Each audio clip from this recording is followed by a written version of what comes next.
Wala na, nakawa ng tuwang. Saan ba talaga ni IG yun? O dahil sa ano ni IG? Hindi, ano talaga mana din ni IG sa ano niya, ninuno niya. Kasi nalaman nila, di ba, ano, may record siya. Nalaman, mahal niyo pala si IG. Ay, nalaman, hindi mo sinabi. Tapos sabi, anak pala doon ni IG. Ako, ma'am, ano natin siya, kaya dinalong viewing dito sa x-ray niya. Dapat ang x-ray line niya sa lakaga. Ma'am, ano natin, kasi ginano-gano siya, tagalo, ginano, parang ginano, kinapaka pa. Sa ubo. Tapos ginano-gano pa siya. Tapos ang taga ginano-gano niya. Ma'am, ano natin po, kasi meron po history mama niya. Saan nalaman? Ano sa record na ano ko lang yung trachea si IG. Ay, opo. Ayun. Sabi, tingnan natin, paamang niya.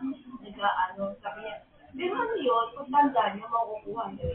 Sana wag, pero nasa ano niya, yung symptoms niya, nakukuha niya yung symptoms ng mother niya. Pero sana wag, basta wag lang lagi siya magkukubo. Ay, May ubo talaga siya? para tahoy po ba siya? Oo.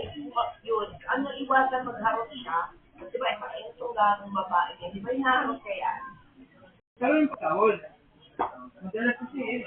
Di ba si IG, di ba, sa mga hingi ng pagkain sa hulang taon? Yun.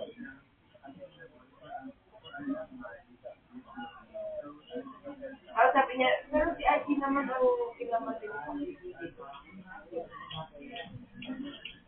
Kaya makikita yun, di ba, gumagano siya? Kasi daw yung airway. Sabi, buti pinainom mo na. Kasi nangangati yun, hindi ko niya nangangati. Ayun ako, nagagano siya lagi. Ito si Aki, walang bakuna yan. Hindi updated yan. Di ba? Matanda na yan eh. Umalis mo sila dito, hindi mo sila ano dito eh. Ay, Yume. Yume, may ubo. Kasi sa mga kuleno, magana kumain niya. Magana kumain. Yume! May ubo ka eh. Ay, gusto niya gano'n siya, yun, awak-awak niya yung pare. Eh kung naman eh, hinala natin, ano lang yun eh. Okay. Parang yun eh, wala naman talaga. Parang yung sila yun. Sa pag Tita?